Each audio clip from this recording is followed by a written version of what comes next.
lava ia wari se yo mai le masina le tua. Whaftai le ni e lo lofa ma lo wa ma le. Ai koe no matou wheloa I manisi oso ma tatou mua e mai se whanau. Whai wina rato tau whai le tua le ne masina. Tatou sa rato wia whaingatā ma lea tingā timunga le tua ma le lafu. Ai whaftai le tua I loa lofa e taita ina mai no matou ola le ne. Manu ia ina matou le tua le ne yasu. Le ngata I leo whanau yasu na nafi le ie. Matou ori ma matou fia le tua matou whafo yatu oe le di inga. Ono loa lofa ma loa wanga le nei le tua yate matou. Whatasi mai le nei fiafi le tua. Me umara matou whaia matou te mana unia le mana loa ngana pa ia. Nga lue mai le tua yo matou loto. Ese mai oe le tua le ngana pa ia yo matou loto. Ina ia matou whafo yatu le ni inga ya te oe. Nei se yo le whawawau lafu. Amen, amen, amen. I give you glory because of who you are. I give you praise because of who you are. I will lift my voice and say, Lord, I worship you because of who you are.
We sing hallelujah.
say thank you, Lord, for the blessings on me. I tell you, tú esa mañana, no voy a venir.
Praise the Lord. Vertaling na siya tama, ya masiyuturua, ito inato ni aina yetua, evalia tambianga sunata lotu msene, awa ne muloba aina, ma tote auna yayo.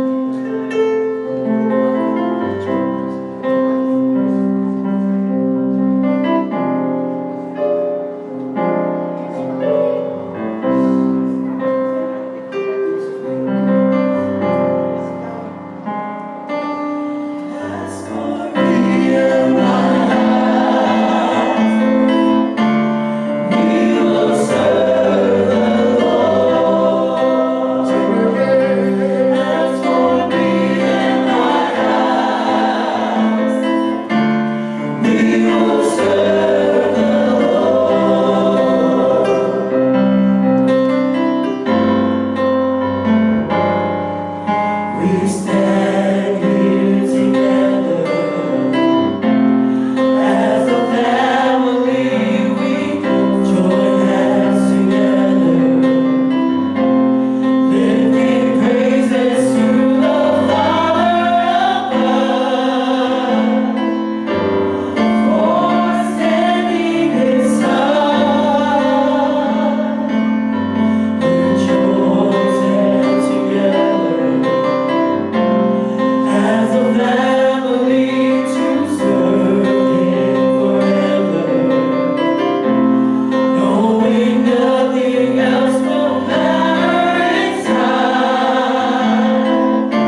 excited that I have another opportunity tonight to share God's Word with God's people. I had the opportunity this morning at one of the churches we help out with music and worship. I also got the opportunity to speak there this morning. I'm going to share with you guys the message I shared with them. You know, as the worship team was singing the song Imela, it brought something to my mind. You know, I like to see little funny things in life. Like every time I eat at a teriyaki restaurant, I laugh because here I am in America, eating Japanese food, cooked by a Mexican, in a restaurant owned by a Korean. Now, where else in the world does that happen at? And as we were singing that song, Imela, it reminded me that I discovered that the words in that song, the African words, come from Nigeria. Nigeria is one of the most populous, largest countries in Africa, and the language spoken is specifically the language of the Igbo tribe down in the south. And we were in the mission that we play at in downtown Seattle one night, and this guy comes up to me, thanks me for the service. He's got an African accent. I say, where does your accent come from? He says, I'm from Nigeria. So I just thought, I'll just throw it out there. Have you ever heard of the Igbo language? And he's like, yeah. I said, well, I know a song in Igbo, and I began to sing Imela to them as, and it's funny because here I am, a white dude in America, singing an African song that a Samoan church taught me. How does that happen? It's a wonderful parable of fatherhood. As you can see from the father in this clip, he's not a bum. I mean, look at the truck he drives. He's got a very nice truck. He ain't hard up. He's providing well for his family. I noticed this, maybe you didn't, but he was putting more than $20 worth of gas in his car at one time. So, he ain't hard up. But as he stood there on a peaceful, sunny summer day, he was unaware of the enemy stalking his family in the background. I don't know if you noticed, but it showed the gangster kind of going back and forth as he was pumping his gas. But he was unaware of that threat. It made me think that, fathers, is there a physical or spiritual enemy that's stalking your family right now, but as of right now, you're unaware of it? Doug, if you could mute all these mics here, that would be, just mute the mics there, that'd be awesome. After pumping his gas, he gets preoccupied by the lack of soapy water in the bucket because he wanted to wash his windshield. And before going to look for some more, he looks back at his truck and he's like deciding what is he going to do. He decides, I'll leave my post, it's okay, I'll risk a brief absence. What harm can I do? It's just right over there at the other pump. I'll only be gone a second or two. But as he goes, the enemy takes instant advantage of his absence and drives off in his truck. If only the man had stayed on guard, everything would have been all right. But now the father must risk his own life to stop the theft of his son in his truck. The father's distraction of the trivial, some soapy water, resulted in the peril of the essential, his truck, his son. To obtain the worthless soapy water, he nearly lost the priceless, his son. Fathers, is there anything right now that's trivial and worthless, distracting you from the priceless and the essential in your life? It is much harder to recover from an attack than it is to stop an attack. If I turn it around and say it a different way, preventing the attack is easier than repealing the attack. If you've never seen this movie before, those of you who have, I'm sure the first time you watched it, you were wondering why was he putting his life in jeopardy for a truck? I mean, it's probably insured. If it gets stolen, the insurance company pays for it. Why is he risking his life? It doesn't make sense until the door opens and we see the little baby boy inside.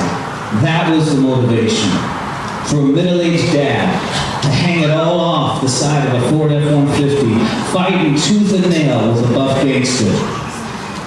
To rescue his son from a physical threat, he was willing to lay it all out on the line. He was willing to die to protect his family. I'm sure many fathers here would do the same. I know you got most of you all here.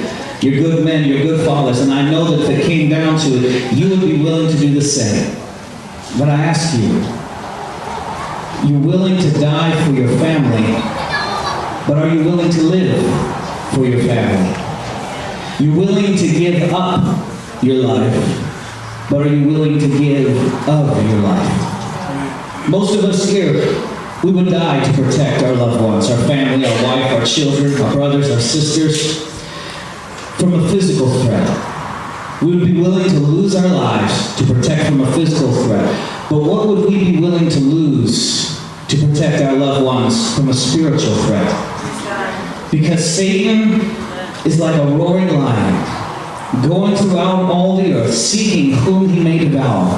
Fathers, right now, there's an enemy stalking your family, your wife, your children, and he's looking for any brief absence that he can jump in and take advantage of. And let me tell you, a spiritual attack on your family is more devastating than a physical attack, because the soul is worth more than the body. At the end of this clip, the policeman was asked, would you do the same thing? And if you notice, he didn't respond. He hesitates. At the end of today's message, we're going to see what his response is. As I was studying this message, I discovered that the word Father occurs 1,672 times in your Bible. 1,672 times. That's more times than the words love, grace, faith, and salvation combined.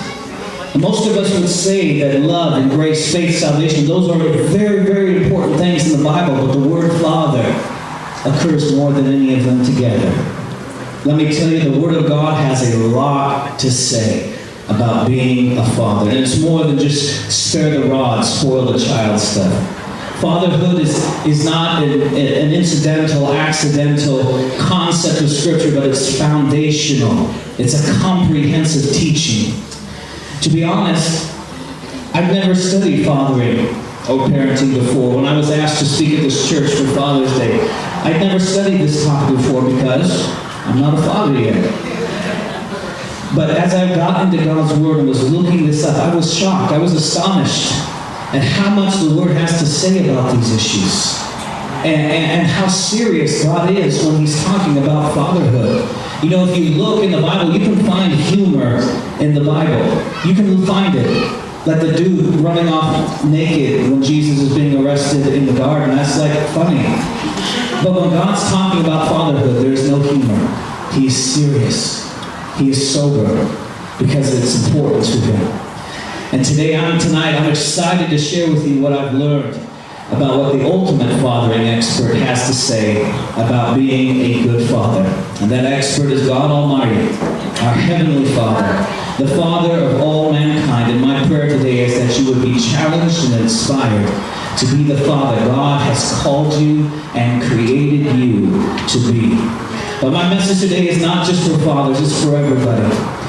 It's going to be relevant to mothers who often have to play a role in raising up children, and especially single mothers who play the role of a father in their homes. It's going to be for grandparents too. You might say, well, you know what? My kids are all grown up. There's no one left in the house. The Word of God has a job for you to do as well. Grandparents play a valuable role in raising children. It's for anyone. Maybe you've never born children, but you can play a role in mentoring a fatherless child around you. God can inspire you to mentor a fatherless child, and it's for future fathers like me. So those of you young men out there, you don't have kids of your own yet, listen up and we can get ahead of the game. So let's read Isaiah, our first scripture, Isaiah 38:19 together. Isaiah chapter 38 and verse 19. Let's read it together. Ready, go. The Father shall make known God's truth to His children. Once again, the Father shall make known God's truth to His children. The Word of God is crystal clear on this point. Over and over and over again, this idea is repeated. You shall teach your children.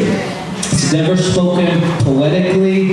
It's never spoken, in a roundabout way, but it's always spoken in direct and concise terms. You shall teach your children. You shall. This is like the language used in the Ten Commandments when God said, you shall not murder. You shall not commit adultery. God uses the same language and says, you shall teach your children.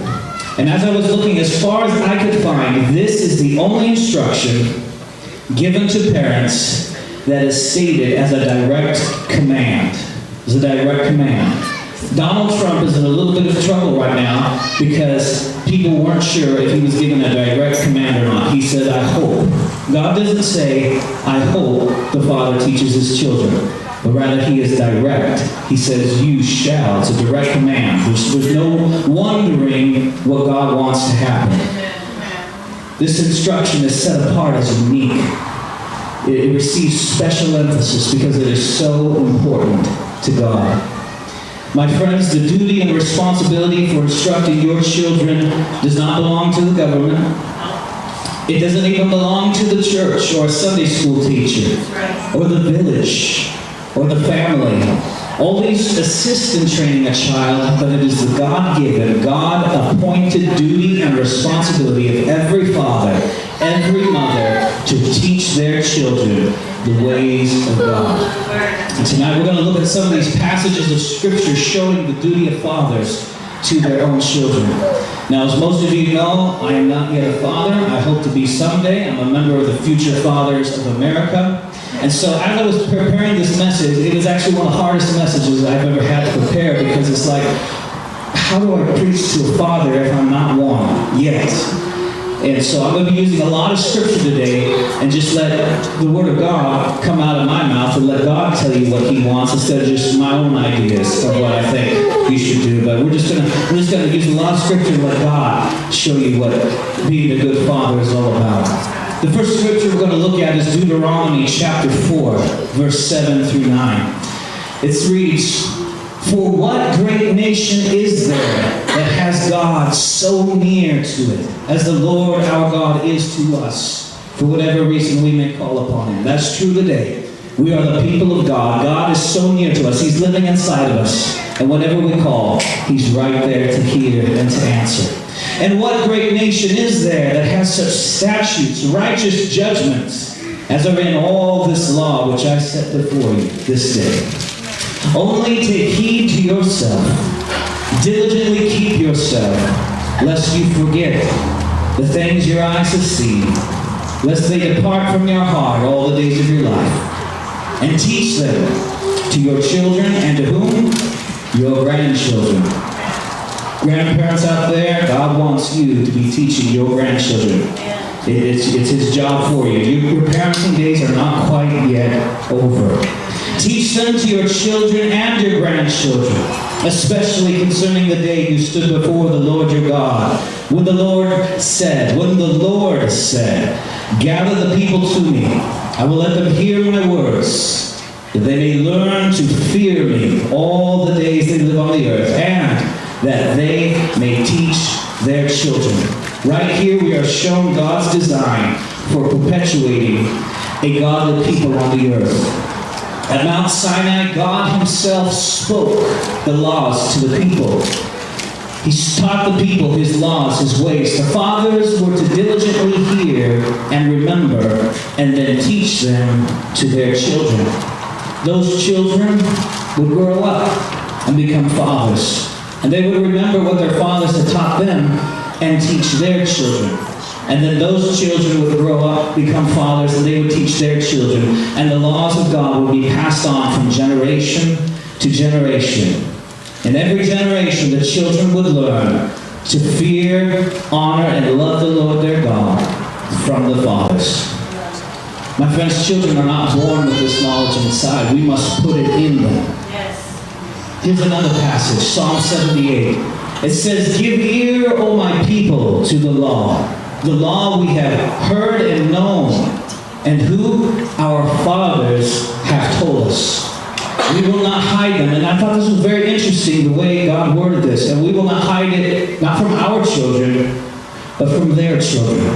Because if you have had a godly father who taught you the ways of God, who brought you up in the Lord, it was with the understanding that you would do the same for your children, that you would keep the line going, that you wouldn't break that chain of righteousness. But we will not hide them from their children, telling to the generation to come the praises of the Lord, his strength, his wonderful works. For the Lord established a testimony, appointed a law, which he commanded our fathers, that they should make them known to their children, that the generation to come might know them, the children who would be born, that they may arise and declare them to their children. And here's the reason: to set their hope in God, not forget the works of God, but keep his commandments. Do you see the cycle there? Do you see the cycle there? Father to child. Child grows up, becomes father. Father to child. This is the structure, my friends, God has ordained. Fathers and mothers instruct their children, who grow up and instruct their children. Deuteronomy 11 and verse 18, it says, "Therefore you shall lay up these words of mine in your heart and in your soul. Bind them as a sign on your hand. They shall be in front of your eyes. You shall teach them to your children, speaking of them when you sit in your house, when you walk by the way, when you lie down, when you rise up." Here we learn that God commands fathers to lay up his word in their hearts and in their soul. For when the word of God comes out of your brain and makes it all the way down to your heart, your life is now shaped and modified by the word of God. And if fathers intend to shape and mold their children by the word of God, the father first must be shaped and molded by the word of God. Because we can't teach what we don't know. If the word of God must be in my heart before I can put it in your heart. If you are to teach your children, you must first be taught. I encourage every father, every mother here to study, to lay up the word of God in your own heart and in your own soul. Have the word of God ready at hand. It says, let the word of God be in front of your eyes. That's like looking at life through the lens of God's word. In the scripture, the Hebrew word for teach, in verse 19, you shall teach your children. The Hebrew word there is lamad. And this word hints at training with the goal of becoming skilled or an expert. And I liked that when I read that, because knowledge of the Word of God is the most important knowledge anyone could ever possess. And we should all become skilled. We should all become experts in the Word of God. Parents, hide the Word of God in your own heart. Let it shape and mold you, and then train and instruct your children to hide it in their hearts so that they can become skilled experts in the Word of God. Deuteronomy 6 and 7. And these words which I command you today shall be in your heart. You shall teach them diligently to your children. You shall talk of them when you sit in your house, when you walk by the way, when you lie down, when you rise up. Here we learn that parents are to diligently teach. Not haphazardly, not now and then, not once in a while, but diligently, purposely, intentionally, carefully. Diligently is further emphasized in this verse by the list of times God says you're to discuss His Word. When you sit, when you walk, when you lie down, when you rise up. That pretty much covers all of life. Because if I'm not sitting, I'm walking. If I'm not laying down, I'm rising up. This teaches us that there is always an appropriate time to instruct children. We don't have to wait for the appropriate time.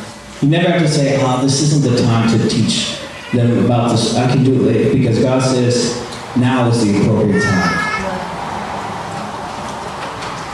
In that scripture there where it says, teach them diligently, it's the English translation of actually one single Hebrew word. The word is shanan.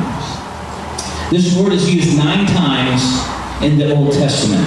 9 times. The other 8 times is translated in English as sharp or sharpen, as in sharp arrows or to sharpen a sword. From this word picture, I saw 4 things. First, the father's instruction to his children is to be sharp, so that it enters easily and goes down deep into the heart of the child. Fathers to teach clearly using words the child can understand. Not talking over their heads, not beating around the bush. We're not to make the Word of God blunt, of no effect, but use living and powerful words that communicate clearly to your child's heart. The Word of God is sharper than any two-edged sword, and we're to keep it sharp. Second thing I saw is that the instruction is to be continuous. I don't know if any of you have ever used a knife sharpener at home, but when you sharpen a knife, it's a continuous motion. Likewise, a father's instruction is to be continuous, just not a single event. If I have a dull knife at home, and I run it through my knife sharpener once, not much changes. I can run it through my knife sharpener like 25 times, and the knife's a little sharper. I can do 50, it's a little bit better. But when I put that knife through my sharpener and count 1, 2, 3, 4, all the way to 100, I now have a perfectly sharp knife that can cut through paper. In the like manner, the father should instruct and sharpen his children until they are perfectly sharp in the Word of God. You know, in modern English, we use the word sharp to describe someone who's quick, who's intelligent, who's knowledgeable. You know, you might say that attorney, he is a sharp attorney, meaning he's quick, he's knowledgeable, he's intelligent. So parents, keep sharpening your children until they are quick and intelligent and knowledgeable in the ways of God. Keep going until the job is done. Third thing I saw is that it's to be repeated. This is similar to continuous, but it's a little bit different. Because knife sharpening ain't a one-time deal. That knife that I sharpened for 100 times, and now it's perfectly sharp, it's not sharp the rest of my life. As I use it, it's going to need to be sharpened again. I got to monitor its performance. My knife's getting dull again, to see if it needs to be resharpened. Just the same, a father should monitor his children's performance to see if any resharpening is needed. The fourth thing I saw from this word picture is that it's to be interesting. Tell me, what is the opposite of sharp?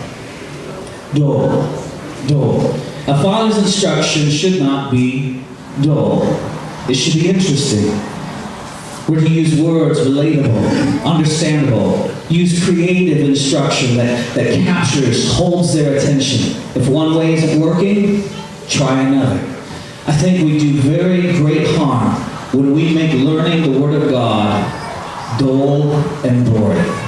My friends, God is the most awesome, exciting being in the whole universe, and we need to make sure that gets across. So teach them diligently. Let your teaching be sharp, continuous, repeated, and interesting. And then this next scripture was very interesting to me. Deuteronomy 6:20. Deuteronomy 6:20. When your son asks you in time to come, saying, and I heard a British voice here, what is the meaning of the testimonies, the statutes, and the judgments which the Lord our God has commanded you? Then you shall say to your son, we were slaves of Pharaoh in Egypt, and the Lord brought us out of Egypt with a mighty hand, and commanded us to observe all these statutes, to fear the Lord our God for our good always, that he might preserve us alive. Then it will be righteousness for us if we are careful to observe all these commandments. When I read this, I wanted to put it in modern language. Here's how I think it would be written if it was talking about today. When your child asks you in time to come, saying, Dad, why do we live for Jesus? Why are we different from other people? Then you shall say to your child, we were slaves to sin with no hope, and the Lord saved us with great grace and mercy. He has written our name in the Lamb's book of life, and is preparing a place for us in heaven.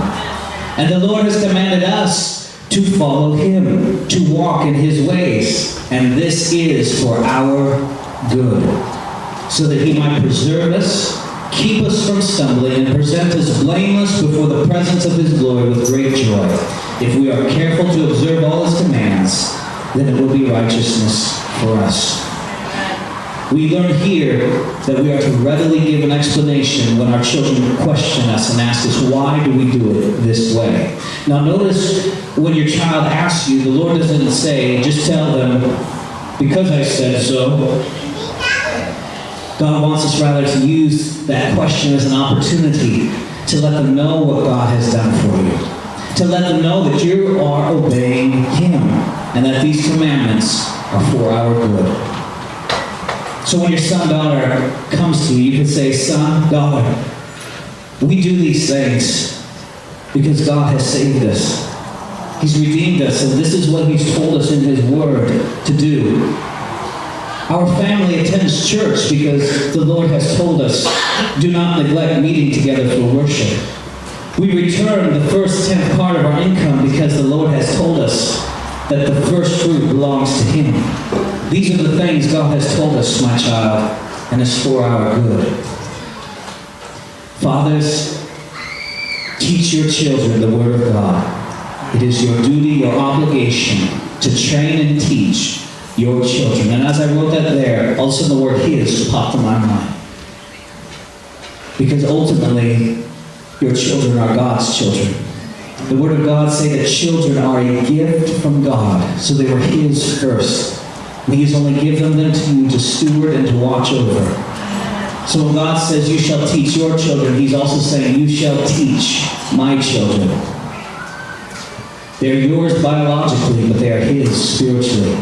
I encourage every one of you to set aside time each day or every week to personally teach your children within your own home. Make it a priority, because it is a priority with God. This is the duty of fathers, to teach your children the Word of God. And as I was reading, I discovered that the Bible speaks directly to fathers twice. 2 times, God calls out fathers by name and directly addresses them. Colossians 3:21 and Ephesians 6:4. We're going to look at them together because they're parallel passages. Here they are together. Colossians 3:21. Fathers, do not provoke your children, lest they become discouraged. Ephesians. And you fathers, do not provoke your children to wrath, but bring them up in the training and admonition of the Lord. 3 things. First, what we're not to do. Do not provoke your children to wrath. As I read this, I thought, what is God saying here? Is he saying you're never supposed to make your child mad? Some parents are like, my kid's mad at me every day. I don't think that's what God's saying here. I believe the intended meaning that God wants us to get from this is found in the second half of that verse. Do not provoke your children to wrath, comma, lest they become discouraged. I want you all to remember back in your minds a time in your childhood when your father discouraged you. I'm sure if you were to tell me about it, it would be a time when he was harsh, when he was unfair, when he was cruel, when he acted in anger and meanness. Fathers, God did not give you your children so that you could be a tyrant, a dictator, ruling with an iron fist in a reign of terror. But God has given you power over them for a season, but we're not to abuse that power. You know, in that same chapter, just a little bit earlier, this is what it says. Therefore, as the elect of God, holy and beloved, put on tender mercies, kindness, humility, meekness, long-suffering. But above all these, put on love, which is the bond of perfection. These words here are not just for adult-to-adult relationships. They're for parent and child relationships too. You know, Father, you're our Father, you have children, but remember, you are also a child. And God is your Father. How does he father you? Is our Heavenly Father a cruel Father? An impatient, an unfair Father? Does your Father in heaven use intimidation and threats? No. For our Heavenly Father teaches and trains us in love, with mercy, patience. He doesn't rule with fear. He does not rule with terror, but with love and grace. And everything God does is for our benefit. It's for our good. Imitate your Heavenly Father. Make sure your methods, your discipline methods, are for their good, for their benefit. Don't discipline in a spirit of revenge. Don't discipline to gratify some evil, cruel desire. Don't use bullying, intimidation, fear, and terror. Remember, they ultimately belong to God. They're His. He's given them to you for us to steward, but ultimately, your children belong to God. And God has told us straight up, do not provoke your children to wrath. And then God lets us know, second, what happens if we do? What happens if we provoke our children to anger? He says they'll become discouraged. They'll lose their joy. They'll lose their passion for life, their love for the things of God. They'll become bitter. They'll become hostile. They will lose their faith. And in Mark, Jesus gives a very stern warning to anyone who causes a child to lose faith. Jesus said, but if anyone causes one of these little ones who trusts in me to lose faith, it would be better for him if a large stone were hung around his neck and he were thrown into the sea. Thirdly, you know what I love about God? He doesn't give us a do not without also giving us a do. And this is the do. Bring them up in the training and admonition of the Lord. We're going to look real briefly at that phrase, bring them up. Bring them up is the English translation of a single Greek word. That Greek word is ektrepho. And this word is used twice in the New Testament, both times in Ephesians. Here's the other occurrence of this Greek word, ektrepho. Ephesians 5:29, for no one ever hated his own flesh, but nourishes and cherishes it, just as the Lord does the church. You know, my family sometimes makes fun of me at home because I'm kind of the cook in the family. And so when I'm cooking for myself, I do special things with my food that maybe not everyone does with theirs. And they all say, oh look, Seth, he takes care of himself. I am nourishing myself. Nourish. That word right there is the same Greek word that was translated as bring them up. If I was given a plant to nourish, say it was some special flowering plant, like an orchid or something. If I was given it and they said, nourish this plant, take care of it, I would water it, I would fertilize it, I'd give it some fresh air, some sunshine, might play it some beautiful music, I'd prune it if it needed it. All my actions toward that plant would be calculated to produce growth, to produce beauty, to produce strength and maturity in that plant. Bring them up, nourish them, cherish your children, prize and value them, take pleasure in them. Train them in the Lord, nourish them in the Lord, to bring growth, to bring strength, to bring maturity. And you know, when I was reading this other verse, where ektrepho shows up, Ephesians 5:29, for no one ever hated his own flesh, it came to me, think about this, your children are your flesh and blood. To seek their benefit and their welfare is to seek your own. This is God's directive to fathers. Do not provoke to anger, but nourish them in the Lord. We're going to listen to a quick little song clip. And fathers, this is what your children are saying to you.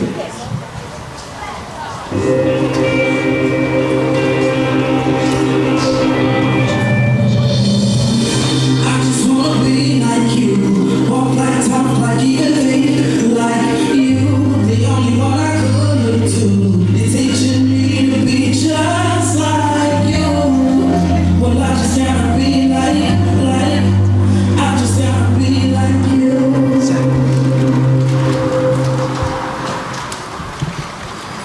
This is the dilemma of fatherhood, is that your children want to be just like you, even in those areas where you don't want them to be like you. Your children will imitate you.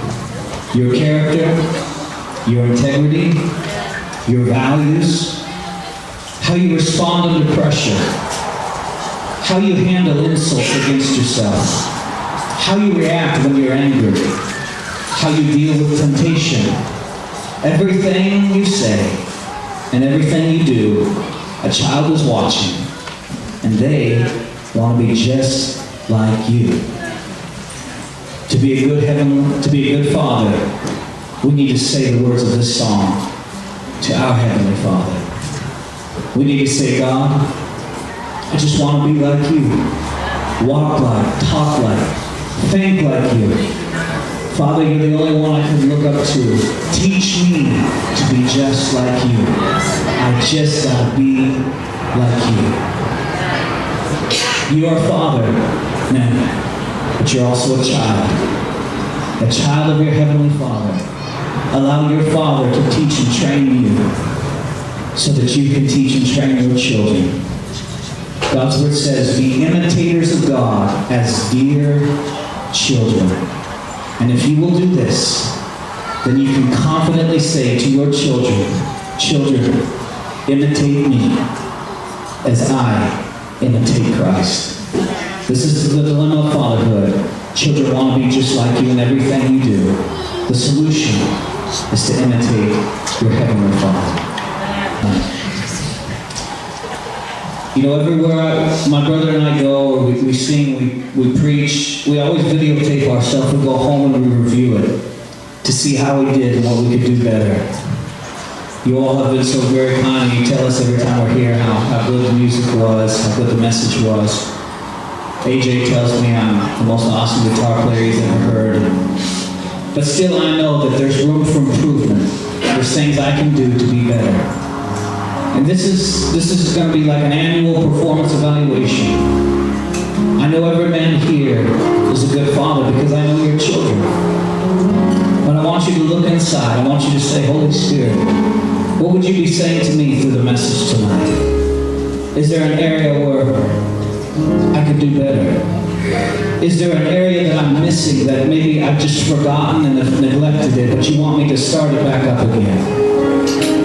And I want you to make a decision tonight to do whatever the Spirit of God is telling you. I'm nobody special. I'm not a father. I want to share what the fathering expert tells us in His Word a good father is. And I want you to ask Him right now, Heavenly Father,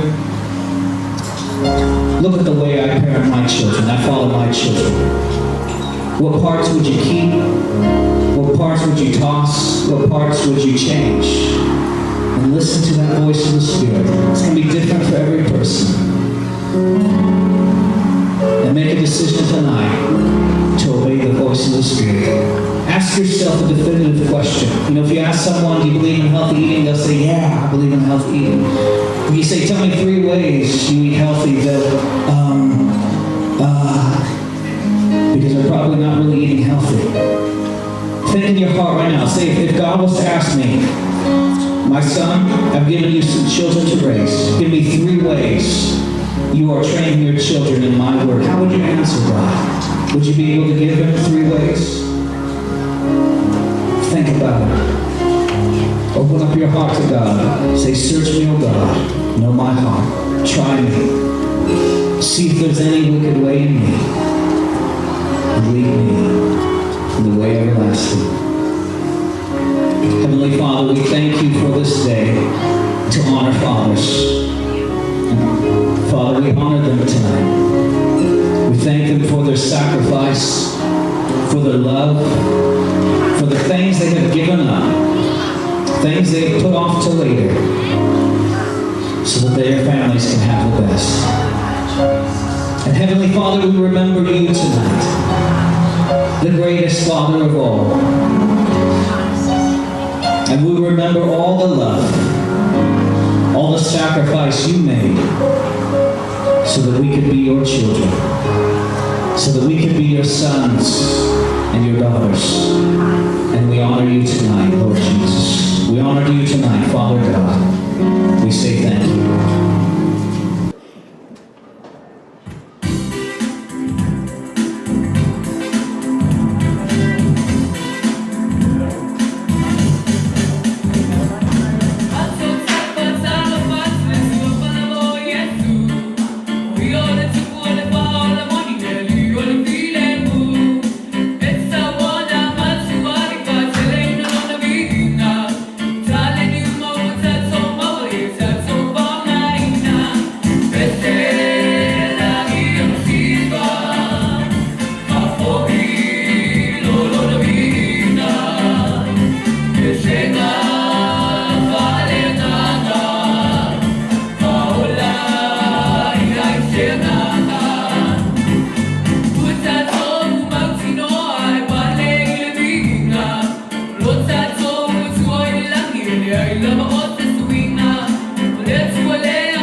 Tell us